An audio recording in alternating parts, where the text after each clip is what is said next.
नमस्कार दोस्तों, MP police से रिलेटेड एक और बहुत ही ज़्यादा महत्वपूर्ण वीडियो आ चुकी है। MP police 2023। देखिए, कोई भी आपको कुछ भी कहे किस तरह का पेपर आएगा कि भाई सिंपल क्वेश्चन पूछ लेंगे, मत मानो बात भाई, मत मानो। जिसकी एग्ज़ाम होगी उसका एग्ज़ाम से एक दिन पहले क्या हाल होगा भाई, बहुत बुरा हाल होता है। एक स्टूडेंट का कॉल आया मेरे को कि भाई सर, आप मेरा बहुत ज़्यादा मेरे को पसीने छूट रहे, मेरे को समझ में नहीं आ रहा मैं क्या करूँ, एग्ज़ाम आ गई, मेरे को समझ में नहीं आ रहा, पहली बार एग्ज़ाम दे रहा हूँ, किस तरह का पेपर आएगा।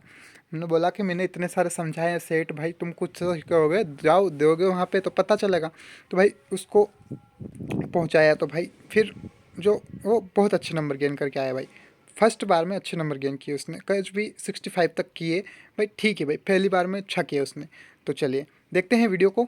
एक भी क्वेश्चन को मिस मत करना, नोट कर लो। आपकी एग्ज़ाम कब है जरूर से कमेंट करना। एमपी पुलिस का पेपर जो किस तरह का है, पूरा का पूरा पेपर है, देख लो भाई। आगे आने वाले एग्जाम के लिए बहुत बहुत महत्वपूर्ण है। तो चलिए बढ़ते हैं आगे। मानव अधिकार दिवस किस दिन मनाया जाता है? 1 सितंबर, 10 नवंबर, 10 दिसंबर या जुलाई 15? देखिए, आप यही समझ लीजिए कि आपकी एग्ज़ाम चल रही है, आपको देखना है कि इसमें से करेक्ट आंसर कौन सा है। फिर मैं आपको शो करूँगा करेक्ट आंसर, बाकी आपको देखना है। आपको, आप वहाँ एग्ज़ाम में बैठे हैं तो आप क्या करते समझ लीजिए, इसी प्रकार से करेंगे तो ही ज़्यादा बेटर रहेगा, आपको समय मिलेगा। तो मानव अधिकार दिवस जो मनाया जाता है वो मनाया जाता है 10 दिसंबर को। नोट कर लो, याद कर लो, कभी भी भूलना मत, गारंटी से बोल रहा हूँ, बहुत ज़्यादा इंपॉर्टेंट है। चलिए आगे देखते हैं। विदिशा किस नदी के तट पर स्थित है? बताइए, अगर आपके सामने कंप्यूटर स्क्रीन पर अगर ये क्वेश्चन आ रहा है तो आप कौन सा सिलेक्ट करते? आपको पता है या नहीं? या अगर आप तुक्का भी लगाते तो क्या करते? तो विदिशा किस नदी के तट पर स्थित है? तो वह है बेतवा नदी के तट पर। याद कर लीजिए, विदिशा जो है बेतवा नदी के तट पर स्थित है। सारे क्वेश्चन इंपॉर्टेंट है, एक भी क्वेश्चन को मिस मत करना, सारे तैयारी कर लो, बिल्कुल भी मिस मत करो। एग्जाम से पहले तैयारी कर लो भाई, वहाँ जाके ऐसा नहीं सोचना पड़े थोड़ी सी मेहनत कर लेते तो हम आ जाते भाई। किसी के 60 नंबर आ रहे हैं तो अगर उसके 70 आ जाए तो क्या दिक्कत है भाई? थोड़ी सी तैयारी कर लो और ज़्यादा कर लो भाई, फिर बाद में अफसोस करने की ज़रूरत नहीं है, कि फिर अगले एग्ज़ाम को देखने की ज़रूरत नहीं है कि भैया कोई सी अगली एग्ज़ाम आएगी उसमें करूँगा तो हो जाएगा। अभी तैयारी कर लो भाई, अभी से। तो इतिहास के अनुसार किसने ग्वालियर की स्थापना की थी? राणा सिंह, सम्राट अशोक, राजा विक्रमादित्य या सूरज सिंह? तो इतिहास के अनुसार किसने ग्वालियर की स्थापना की थी? बताइए। तो इतिहास के अनुसार ग्वालियर की स्थापना की थी सूरज सिंह ने। याद कर लीजिए, इतिहास के अनुसार ग्वालियर की स्थापना किसने की थी? सूरज सिंह ने। देखिए, क्वेश्चन बिल्कुल इंपॉर्टेंट है, इस तरह के क्वेश्चन सभी एग्जाम में आते हैं। देखो, जीके के जो है वो क्वेश्चन तो मैं ये नहीं कह सकता कि भाई ये वाले क्वेश्चन या ये वाले क्वेश्चन। जीके के क्वेश्चन जो भाई जो आएंगे वो आएंगे, उसका तो करेक्ट आंसर बनेगा इसे, ठीक है, वो अलग बात है, ठीक है। और ये रीजनिंग के क्वेश्चन है ना, इनको समझ लो। देखो, इनको समझ लो कि बहुत बहुत ज़्यादा इंपॉर्टेंट क्वेश्चन रहते हैं और सारे एग्जाम में आते हैं भाई, सारे एग्जाम में। तो एक भी क्वेश्चन को मत छोड़ो। तो देखो, इनको समझ लोगे तो आपके नंबर पक्के हो जाएंगे, कम से कम 50-60 नंबर लाना तो फिर बहुत ज़्यादा इजी हो जाएगा भाई। जो जीके सीख लेगा साथ ही में तो उसके 70 से 80 नंबर तक आ सकते हैं। और अगर 100 नंबर लाना है तो भाई देखो, पूरा करो, डन, आएंगे, मेरी गारंटी आएंगे, ऐसी बातें नहीं आएंगी। देखो, यदि डिमांड को DNAMED से तथा सप्लाई को YLPPUS से कोडित किया जाता है, तो क्वांटिटी को कैसे कोडित किया जाएगा? तो देखते हैं, बिल्कुल इजी तरीके से सोल्व करेंगे, कोई ज़्यादा वो नहीं करेंगे कि भाई बहुत ज़्यादा वाला कोई बात हो गई। तो भाई बिल्कुल समझने की कोशिश करो। इन्होंने क्या किया है? डिमांड को DNAMED से कोडित किया है तथा सप्लाई को YLPPUS से कोडित किया है, तो क्वांटिटी को कैसे कोडित करेंगे? देखो, पहला वर्ड क्यू के लिए इन्होंने क्या इस्तेमाल किया? देखो भाई, इनको इजीली समझने की कोशिश करो कि पहले वर्ड क्यू के लिए इन्होंने क्या इस्तेमाल किया है? क्यू के लिए इन्होंने इस्तेमाल किया है वाई। यू के लिए इन्होंने क्या इस्तेमाल किया है? देखो वीडियो में जो पूरी जानकारी उसके हिसाब से देखो। देखो, जो पहले के जो कोड है और जो उसका आंसर है उसको आमने सामने लिख लो, उसके बाद उसको समझने की कोशिश करोगे, करेक्ट आंसर आपके सामने होगा। बिल्कुल ईजीली समझने की कोशिश करोगे, बिल्कुल आंसर होगा। और आंसर जो होगा YTITNAUQ। देखिए कैसे आया है, जिसको ये पता है भाई, रीजनिंग में हमेशा से शिकायत आया हूँ, जिसको पता है वो समझ गया होगा। बिल्कुल ईजी चीज़ है, बहुत बहुत ज़्यादा ईजी चीज़ है। तो देखो आगे बढ़ते हैं, आगे अच्छे से समझाता हूँ। अभी इसको स्क्रीनशॉट ले लो, इसका स्क्रीनशॉट ले लो, बिल्कुल इसको आप आसानी से 1 सेकंड के अंदर करेक्ट आंसर आप खुद लाओगे इसका। देखो आगे बढ़ते हैं, अगला क्वेश्चन देखते हैं। प्रधानमंत्री श्री नरेंद्र मोदी की जीवनी मोदी एक तारे का अतुल्य उदय के लेखक कौन है? देखिए, प्रधानमंत्री श्री नरेंद्र मोदी की जीवनी मोदी एक तारे का अतुल्य उदय के लेखक कौन है? राजदीप सरदेसाई, तरुण विजय, राजीव श्रीवास्तव या रजत शर्मा? तो मोदी एक अतुल्य अतुल्य उदय, तारे का अतुल्य उदय, वह है तरुण विजय जी द्वारा लिखित। चलिए आगे देखते हैं अगला क्वेश्चन क्या बन रहा है। हिंदुस्तान एरोनॉटिक्स लिमिटेड का मुख्यालय कहाँ स्थित है? चेन्नई, गेम्बेलुरु, ये क्या है भाई? बेंगलुरु है भाई, क्या लिख रहे हैं? देवास, कोरापुट। तो बताइए हिंदुस्तान एरोनॉटिक्स लिमिटेड का मुख्यालय कहाँ है? तो वह है बेंगलुरु में। याद कर लीजिए, बहुत इंपॉर्टेंट है। आजकल बहुत ज़्यादा स्पेस मिशंस हो रहे हैं, तो याद होना जरूरी है, और इसको कभी भी मत भूलना भाई, बहुत ज़्यादा इंपॉर्टेंट चीज़ है इंडिया से रिलेटेड। चलिए आगे देखते हैं। भारत में कुल कितने केंद्र शासित प्रदेश है? बार बार समझाता आया हूँ, ये क्वेश्चन बार बार आ रहा है, बिल्कुल मिस मत करो भाई, इंपॉर्टेंट है, बहुत ज़्यादा इंपॉर्टेंट है। तो भारत में कुल कितने केंद्र शासित प्रदेश है? बहुत बार समझा चुका हूँ, वह है 7। याद कर लो, अभी भी समय है, बहुत ज़्यादा इंपॉर्टेंट है। चलिए आगे बढ़ते हैं। भारतीय रिजर्व बैंक की स्थापना कब हुई थी? 1949, 1947, 1927 या 1935? देखिए, आप अगर एग्जाम में बैठे हैं तो आप इस क्वेश्चन का आंसर कैसे देते, क्या देते, बताइए। आपको पता है, और अगर नहीं पता होता तो आप क्या देते? तो आपका करेक्ट आंसर बनता है नहीं। आप एग्जाम ही दे रहे हैं, यही सोचिए भाई। ये एमपी पुलिस का ही पेपर है, कोई अलग पेपर नहीं है। मैं भाई कोई अलग सा क्वेश्चन नहीं पूछ रहा हूँ भाई, आपसे एक प्रकार से एग्जाम ही ले रहा हूँ। एक प्रकार से ये समझ लीजिए, आपका मॉक टेस्ट चल रहा है, और टेस्ट चल रहा था, आप 100 में से कितने नंबर ला पाते हैं, इसमें यही देख के आप बता सकते हैं कि आपकी एग्जाम की तैयारी कैसी है। तो देखिए, भारतीय रिजर्व बैंक की स्थापना कब हुई थी? तो वही थी 1935 में। बिल्कुल नोट कर लीजिए, बहुत ज़्यादा इंपॉर्टेंट है सारी एग्जाम्स के लिए। एमपी पुलिस की पूरी तैयारी करने के लिए जरूर से सब्सक्राइब कर लीजिए हमारे चैनल को। एक भी वीडियो एमपी पुलिस से बाहर नहीं है हमारे चैनल पर, और सारी जानकारी आपको मिल जाएगी। देखिए, केंद्र सरकार के वित्त मंत्रालय में मुख्य आर्थिक सलाहकार कौन है? अरविंद सुब्रमण्यम, संजीव सान्याल, सुब्रमण्यम स्वामी या रघुराम राजन? तो केंद्र सरकार के वित्त मंत्रालय में मुख्य आर्थिक सलाहकार कौन है? तो वह है संजीव सान्याल। चलिए आगे बढ़ते हैं, अगला क्वेश्चन देखते हैं। अगला क्वेश्चन क्या बना है। संस्कृत के लिए 2014 के साहित्य अकादमी पुरस्कार के विजेता के रूप में किसे नामित किया गया है?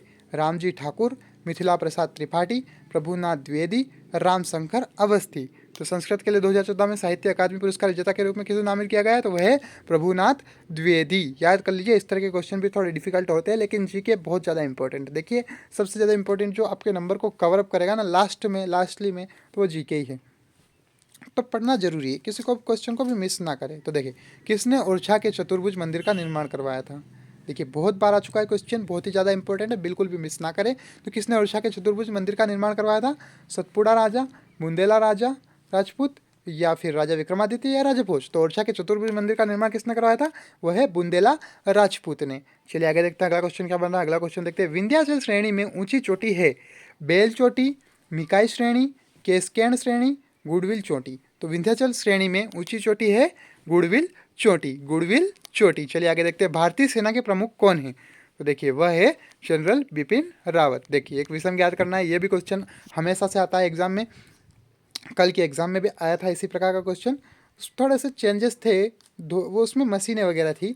बाकी इसमें देखो, इसका क्या है? हाथी एवं चिंघाड़ना, घोड़े एवं हिनहिनाना, ऊँट एवं दहाड़ना, कुत्ते एवं भौंकना? तो देखो, ऊँट एवं दहाड़ना इसमें थोड़ा अलग लग रहा है भाई, अजीब लग रहा है। शेर तहता दहाड़ना होता तो ठीक रहता। तो देखिए, वही एक विषम है, ऊँट एवं दहाड़ना, यह एक विषम है। बिल्कुल ईजी है, बिल्कुल सीख लो, बहुत ज़्यादा ईजी है। देखो, अब कोड भाषा ये है, बिल्कुल ईजीली अब समझाऊंगा मैं आपको। पहले मैंने स्क्रीनशॉट लेने का बोला था ना, आपने लिया ना? नहीं लिया तो कोई दिक्कत नहीं, ले लिया है तो बिल्कुल आप चलो पहले इसको समझ लो, उसको आप आसानी से कर पाओगे। पहले वीडियो देख लो, बहुत ज़्यादा इंपॉर्टेंट है। एक खास कोड भाषा में बे दास कट का अर्थ वाइस एंड क्लेवर, दास सोम जोना का अर्थ क्लेवर यंग बॉय, तथा जुप जोना ऊन का मतलब होता है यंग मीन्स फ्रेश। इस कोड भाषा में बॉय के लिए किस शब्द का इस्तेमाल हुआ है?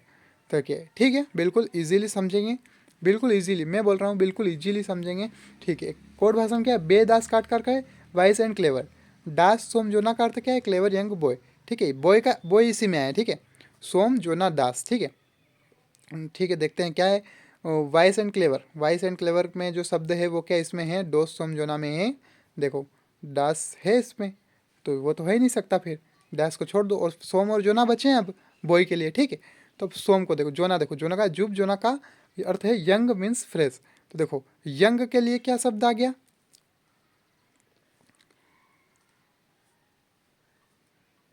जोना आ गया। ठीक है, तो अब बचा क्या है? सोम। तो बॉय के लिए क्या हुआ? सोम हुआ। कैसे आया? मैंने समझाया भाई, बहुत अच्छे से समझाया, थोड़ा सा पीछे जाके देख लो, तो करेक्ट आंसर आपके सामने होगा और वो होगा सोम। बिल्कुल ईजीली है, बहुत ज़्यादा ईजी है भाई, बहुत ज़्यादा ईजी है। देखिए यदि बोर्ड को ERDUG से कोडित किया जाता है तो FKDLU को कैसे कोडित किया जाएगा? ठीक है, बिल्कुल समझेंगे, बिल्कुल आसानी से समझेंगे, आ जाएगा, कोई बड़ी भारी बात नहीं है। बिल्कुल जैसे समझाए उसी विधि से करोगे हो जाएगा। तो देखिए देखते हैं, आगे बढ़ते हैं। अगला क्वेश्चन क्या बन रहा है? करेक्ट आंसर जो बनता है INGOX। कैसे आया है? सोल्व करो, लिखोगे तो आसानी से आएगा। बिल्कुल 99 नहीं 100%। देखो एग्ज़ाम में आया है तो करना तो पड़ेगा, एग्ज़ाम को तो देना पड़ेगा भाई। ऐसा क्वेश्चन आएगा तो फिर क्या करोगे? अगर नहीं आ रहा है तो बिल्कुल रीजनिंग वगैरह सारी चीज़ों की तैयारी कर लो। अलग से सेट चाहिए, बिल्कुल हल चाहिए तो वो भी मिल जाएगा। बिल्कुल कमेंट कर देना, कोई दिक्कत नहीं। आपके एग्जाम का भी जरूर से कमेंट कर देना। वीडियो पसंद आ रही है तो लाइक कर देना, चैनल को सब्सक्राइब कर देना, और कमेंट में अगर पसंद आए और कुछ जानकारी हासिल हो तो थैंक यू जरूर से लिख देना। वीडियो आपको मिल जाएगी। केंद्रीय पर्यावरण वन एवं जलवायु परिवर्तन मंत्रालय के क्लाइमेट स्मार्ट विलेज प्रोजेक्ट में मध्य प्रदेश के कितने गाँव शामिल किए गए हैं? ठीक है भाई, बहुत ज़्यादा इंपॉर्टेंट है, बात ज़्यादा इंपॉर्टेंट है तो नोट कर लो। देखो 50, 90, 80 या 60, बताइए आप क्या जवाब देते हैं इसका। तो देखते हैं करेक्ट आंसर क्या बनता है। जो आपने जवाब दिया वो बनता है या नहीं, तो वो है करेक्ट आंसर है 60। आपने क्या जवाब दिया था वो आपको खुद को पता है। तो बिल्कुल एग्जाम में आपके कैसे नंबर पक्के होंगे तो यहीं से समझ लो। भारत की परमाणु समक्ष मिसाइल अग्निवीर का 2016 से परीक्षण किया गया था। कहाँ से परीक्षण किया गया था बताइए? मुनरो द्वीप, श्रीरंगरम द्वीप, अब्दुल कलाम द्वीप या हैवलॉक द्वीप? तो वह है करेक्ट आंसर जो बनता है वह है अब्दुल कलाम द्वीप। तो भारत की परमाणु समक्ष मिसाइल अग्निवीर का 2016 में कहाँ से किया गया था? अब्दुल कलाम द्वीप से परीक्षण किया गया था। चलिए अगला क्वेश्चन देखते हैं। अगला क्वेश्चन क्या बन रहा है? चार छात्राओं रीना, बीना, मीना और नीना के एक समूह पर विचार करें जो एक पंक्ति में खड़ी है। रीना और बीना बाईं ओर से क्रमशः छठवें और सातवें स्थान पर खड़ी है। मीना और नीना दाईं ओर से क्रमशः चौथे और पांचवें स्थान पर खड़ी है। जब बीना और मीना अपने स्थानों की अदला बदली करती है तो बीना बाएं से 15वीं होगी, बाएं ओर से नीना की प्रारंभिक स्थिति क्या होगी? देखिए इस तरह के क्वेश्चन को समझने की कोशिश करोगे, दिमाग घूमेगा, फर्स्ट बार में घूमेगा। आपने कभी नहीं किया होगा, जरूर घूमेगा, बाकी आपने कर रखे होंगे, कोई भी ज़्यादा दिक्कत नहीं आएगी। देखो इसमें लिख लेना, लिख के आपको दिया जाएगा भाई, रफ दिया जाएगा, वहाँ पे भी दिया जाएगा, एक पेपर दिया जाएगा, एक पेपर का टुकड़ा वहाँ से दिया जाएगा, उनकी सील लगी होगी, जो कॉलेज वगैरह जो आपको मिलेगा वहाँ की सील लगी होगी, उस पर वाइट पेपर मिल जाएगा। पेन आपको ले जाना है, कोई दिक्कत नहीं, पेन के लिए आपको कोई मना नहीं बोल सकता है वहाँ पे, ठीक है। तो बिल्कुल एग्ज़ाम देने जाए तो बिल्कुल पूरी तैयारी के साथ जाए, कोई दिक्कत नहीं है। चलिए देखते हैं। और तो क्या बनता है? चार छात्रों, देखो इसको लिख लेना, वहाँ पे लिख के करोगे बिल्कुल इजीली करेक्ट आंसर आएगा। करेक्ट आंसर देखते हैं 14। अब आपने किया, आपने क्या समझा, कैसे किया, वो जरूर सीखना जरूरी है। तो आगे देखते हैं अगला क्वेश्चन क्या बन रहा है। अगला क्वेश्चन देखते हैं। सीता, गीता और मीता के एक परीक्षा उत्तीर्ण होने की प्रायिकता 60%, 40% और 20% है। क्रय प्रायिकता है कि सीता और गीता परीक्षा में उत्तीर्ण हो जाएगी और मीता उत्तीर्ण नहीं होगी। 38.4%, 60%, 4.8% या 19.2%। तो देखिए इन तीनों का वो निकालना पड़ेगा। क्या निकालना पड़ेगा? औसत। औसत निकालेंगे, करेक्ट आंसर आपके सामने होगा, वो होगा 19.2। चलिए आगे देखते हैं। यदि जून 2006 की पहली तारीख, देखो औसत कैसे निकालते हैं मैं बताता हूँ। ये तीनों जो है ना, इनको जोड़ दिया जाए, इनको जोड़ के जो संख्या है 3 है तो 3 से इनका भाग दे दिया जाए। करेक्ट आंसर आपके सामने होगा। ईजी है, बिल्कुल ईजी है।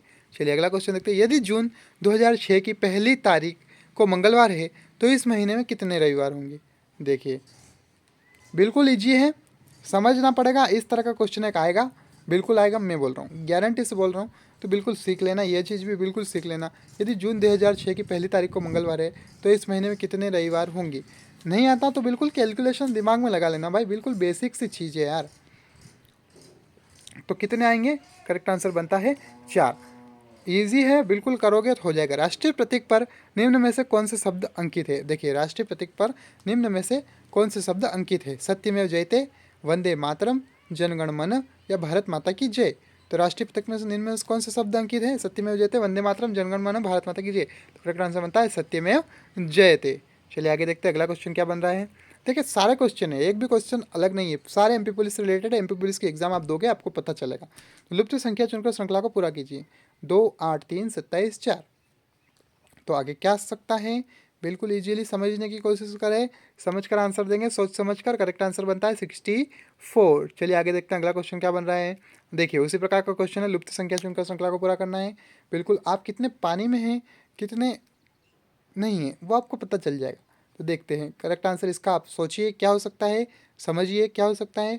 बिल्कुल करेक्ट आंसर क्या बन रहा है, करेक्ट आंसर जो बन रहा है वह है 4। देखिए चलिए आगे बढ़ते हैं, अगला क्वेश्चन देखते हैं। अगला क्वेश्चन क्या बन रहा है, उसी प्रकार का क्वेश्चन है, लुप्त संख्या चुनकर श्रृंखला को पूरा कीजिए। तो देखिए 1 4 9 16, तो करेक्ट आंसर क्या बन सकता है, करेक्ट आंसर बनेगा 25। चलिए आगे बढ़ते हैं आगे क्वेश्चन की तरफ, अगले क्वेश्चन की तरफ।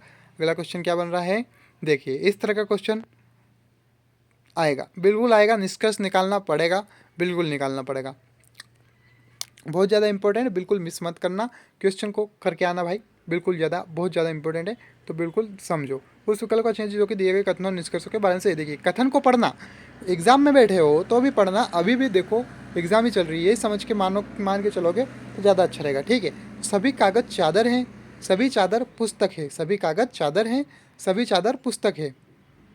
निष्कर्ष क्या बनेगा, सभी कागज़ पुस्तक है, देखो कागज़ चादर है, चादर पुस्तक है, ठीक है, तो कागज़ पुस्तक है, हो सकता है ना भाई, चादर चादर है और चादर पुस्तक है, तो हो सकता है ना, सभी पुस्तक कागज है, देखो सभी पुस्तक कागज है, ये बात हो सकती है नहीं, तो ठीक है। देखिए करेक्ट आंसर क्या बनता है, देखते हैं, आप सोचिए पहले कि करेक्ट आंसर क्या बनता है, तो केवल निष्कर्ष वन अनुसरण करता है। देखिए सभी कागज पुस्तक है, ये तो निष्कर्ष हो चुका है भाई, ये तो सही हो चुका है, बाकी सभी पुस्तक कागज है यह नहीं कहा जा सकता। तो चलिए आगे बढ़ते हैं, अगला क्वेश्चन देखिए, क्योंकि यहाँ पर क्या लिखा था, ये चादर पुस्तक है, तो भाई होता है ना भाई, तो निष्कर्ष अपने को निकालना है तो करेक्ट आंसर तो निकालना पड़ेगा।